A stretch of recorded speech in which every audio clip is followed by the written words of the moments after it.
अगर वोल्टमीटर 1 पर 2 volt show हो रहे हैं तो वोल्टमीटर 2 पर भी 2 वोल्ट ही शो होंगे, क्योंकि ये वोल्टमीटर इस पॉइंट का पोटेंशियल बता रहे हैं हमें। तो वी नो दैट जो रेजिस्टेंस है वो डायरेक्टली प्रोपोर्शनल होती है लेंथ के एंड इनवर्सली प्रोपोर्शनल होती है एरिया के।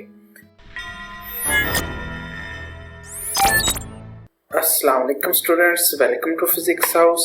आज हम करने जा रहे हैं 2017 अक्टूबर नवंबर पेपर 1 वेरिएंट 2 का पार्ट 3। अगर आप हमारे चैनल पर न्यू हैं तो हमारे चैनल को सब्सक्राइब और बेल आइकन को प्रेस जरूर करें। चलते हैं हमारे नेक्स्ट क्वेश्चन की तरफ जो कि है 21। Light is incident on a plastic block of refractive index 1.5। The angle of incident is 50 degree.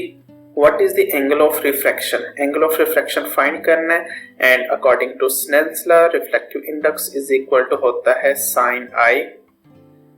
I mean यहाँ पर incident angle है divided by sin R। R यहाँ पर refracted angle है। वैल्यूज को पुट करते हैं। sin I की वैल्यू हमारे पास incident angle बता दिया गया है जो कि है 50 डिग्री और रिफ्लेक्टेड एंगल हमने फाइंड करना है। रिफ्लेक्टिव इंडेक्स हमारे पास 1.5 है तो ये रिलेशन कुछ इस तरह आ जाएगा, sine R is equal to sine 50 divided by 1.5। तो इनका आंसर हमारे पास आ जाएगा 0.51। तो साइन राइट साइड पर जाएगा तो साइन इनवर्स हो जाएगा, साइन इनवर्स इंटू 0.51, जिसको सॉल्व करने से आंसर आएगा हमारे पास 30.6 समथिंग डिग्री, जिसको राउंड ऑफ करेंगे तो हमारे पास 31 डिग्री बनता है। तो यानी कि ए पार्ट करेक्ट है। क्वेश्चन नंबर 22 देखते हैं। A solid plastic cylinder is immersed in a liquid of refractive index 1.4। Light travels in the plastic cylinder, strikes the inside surface at an angle of incidence 70 degree. The light undergoes total internal reflection according to diagram. What are the values of critical angle in the plastic and refractive index of the plastic? तो refractive index plastic का और critical angle हमने बताना है। तो यहाँ पर light total internal reflection है, इट्स मीन कि जो क्रिटिकल एंगल है वो 70 से लेस होगा, क्योंकि क्रिटिकल एंगल पर ये जो लाइट रे है ये 90 डिग्री के एंगल पर बेंड हो जाती है यहाँ पर, और क्रिटिकल एंगल से ज्यादा एंगल होता है तो टोटल इंटरनल रिफ्लेक्शन होती है। तो इट्स मीन ये जो एंगल है क्रिटिकल एंगल से ज्यादा है, जिसकी वजह से यहाँ पर टोटल इंटरनल रिफ्लेक्शन हो रही है। तो क्रिटिकल एंगल 70 डिग्री से कम होगा। तो यहाँ पर हम देखते हैं critical angle less than 70 degree होगा। यस, सी और डी पावर में से कोई एक करेक्ट है। और जब लाइट डेंसर मीडियम से लाइटर मीडियम में एंटर हो रही होती है तो टोटल इंटरनल रिफ्लेक्शन पॉसिबल होती है। इट्स मीन यहाँ जो मीडियम है इसका रिफ्रैक्टिव इंडेक्स हायर होगा 1.4 से, तो यहाँ पर टोटल इंटरनल रिफ्लेक्शन होगी। इट्स मीन ये जो प्लास्टिक है इसका रिफ्रैक्टिव इंडेक्स 1.4 से ग्रेटर है। तो ऑप्शंस को देखते हैं। Greater than 1.4, yes, it's mean C part correct है। MCQ 23 देखते हैं। The ray diagram X and Y show two ways in which a thin converging lens produce an image that is larger than the object. Thin converging lens and thin converging lens use कर रहे हैं हम X and Y. Which device use a lens as shown in diagram X and Y? तो यहाँ पर देखें, अगर मैं बात करूं X डायग्राम की तो यहाँ पर जो ऑब्जेक्ट है वो लेंस के बहुत करीब पड़ा हुआ है, फोकल लेंथ से कम डिस्टेंस पर है, जिसकी वजह से इस ऑब्जेक्ट की इमेज लार्ज बनेगी और विजुअल बनेगी और अपराइट बनेगी। तो ऐसी इमेज तब बनती है जब हम लेंस को मैग्नीफाइंग ग्लास के तौर पर यूज कर रहे होते हैं। यानी कि जो एक्स लेंस है यहाँ पर हम इसे मैग्नीफाइंग ग्लास के तौर पर यूज कर रहे हैं, तो यानी कि बी पार्ट करेक्ट होगा। MCQ 24 देखते हैं। The diagram shows the electromagnetic spectrum with 3 components named. This spectrum is in order from long wavelength to short wavelength. Which component of the spectrum is used in a sunbed to produce suntan? Long wavelength and short wavelength. तो यहाँ पर देखें जो visible light है इससे थोड़ी सी ज्यादा energy की वेव्स हम यूज करते हैं सनटैन प्रोड्यूस करने के लिए। तो इट्स मीन के शॉर्टर वेवलेंथ इस तरफ होगी सी पार्ट की तरफ, मीन उनमें एनर्जी ज्यादा होगी। तो सी पार्ट जो है ये करेक्ट होगा क्योंकि इस विजिबल लाइट से थोड़ी सी ज्यादा एनर्जी के रेज को हम यूज करते हैं सनटैन प्रोड्यूस करने के लिए। तो सी पार्ट करेक्ट होगा। MCQ 25 देखते हैं, which row gives the speed of sound in air, in water and in steam? सबसे पहले एयर है जो कि गैस है, तो गैस पे सबसे कम स्पीड होती है साउंड्स की।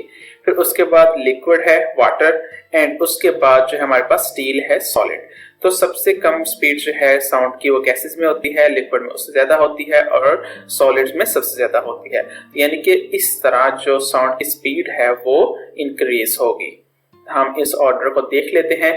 गैसेस में हमारे पास स्पीड 330 होती है ऑलमोस्ट, यस, और वाटर में 1500, यस, और स्टील में 6000, यस। ये ऑर्डर करेक्ट है क्योंकि गैसेस में सबसे कम स्पीड है और वाटर में उससे ज्यादा है और स्टील में सबसे ज्यादा स्पीड है साउंड की। It's mean A part he correct होगा। MCQ 26 देखते हैं, a compass needle is moved to different place around a strong bar magnet. Which position shows incorrectly the direction of the compass needle? तो compass की कौन सी needle direction को सही show नहीं कर रही। मैग्नेट में मैग्नेटिक फील्ड नॉर्थ पोल से जनरेट होती हैं और साउथ पोल की तरफ मूव करती हैं और साउथ पोल पर जाकर एंड हो जाती है। तो यहाँ पर जो लेफ्ट साइड पर जितने भी कंपास है उनकी डायरेक्शन करेक्ट है। इसी तरह नॉर्थ साइड से भी मैग्नेटिक फील्ड जनरेट होती हैं और साउथ साइड में एंटर हो जाती हैं। तो यहाँ पर जो बी कंपास है ये मैग्नेटिक फील्ड डायरेक्शन को सही रिप्रेजेंट नहीं कर रहा, इट्स मीन ये रॉन्ग है। तो बी पार्ट ही करेक्ट होगा। उसने पूछा था कौन से मैग्नेट की डायरेक्शन इनकरेक्ट है। MCQ 27 है, a plastic block is rubbed with a silk handkerchief and the block becomes charged. What causes the block to become charged?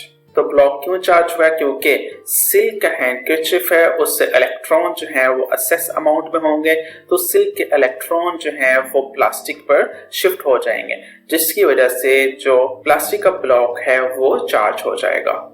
तो ऑप्शंस को रीड करते हैं। A option, negatively electron flow from the handkerchief and positive electron flow from the block. No, ऐसा नहीं होगा।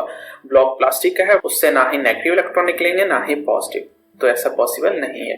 B part है, negative electron flow from the handkerchief to block. Yes, electron जो है हैंडकरचिफ से मूव करेंगे ब्लॉक पर जिसकी वजह से चार्ज आएगा ब्लॉक पर। तो बी पार्ट ही करेक्ट है। MCQ 28 है, a negatively charged rod is brought near to an uncharged metal sphere on an insulating stand.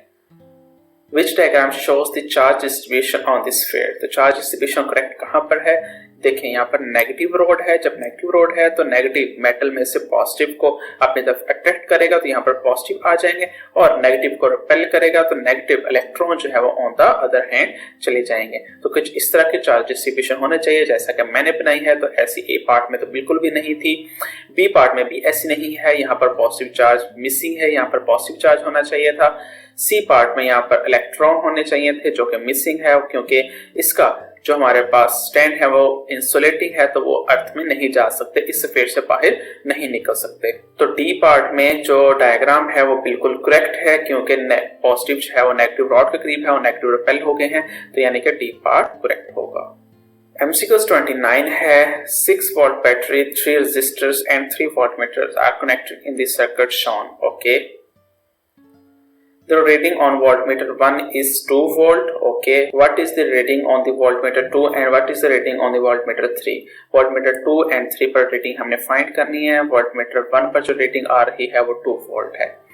अब देखिए voltmeter 1 और 2 जो है ये सेम पोटेंशियल को शो करेंगे क्योंकि इन दोनों का जो कॉमन पॉइंट है वो सेम है, जहां से पोटेंशियल जनरेट हो रहा है पोटेंशियल डिफरेंस वो सेम है। इट्स मीन अगर वोल्टमीटर 1 पर 2 वोल्ट शो हो रहे हैं तो वोल्टमीटर 2 पर भी 2 वोल्ट ही शो होंगे क्योंकि ये वोल्टमीटर इस पॉइंट का पोटेंशियल बता रहे हैं हमें।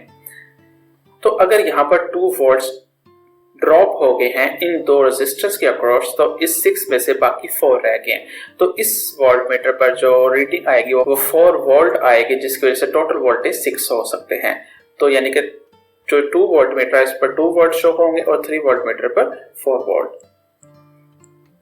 तो ऑप्शंस को देखते हैं।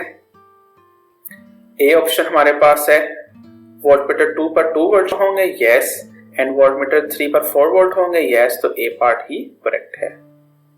MCQs 30 देखते हैं। A piece of wire has a resistance of 16 ohm. The wire is 20 meter long and has cross-section area of 2 mm square.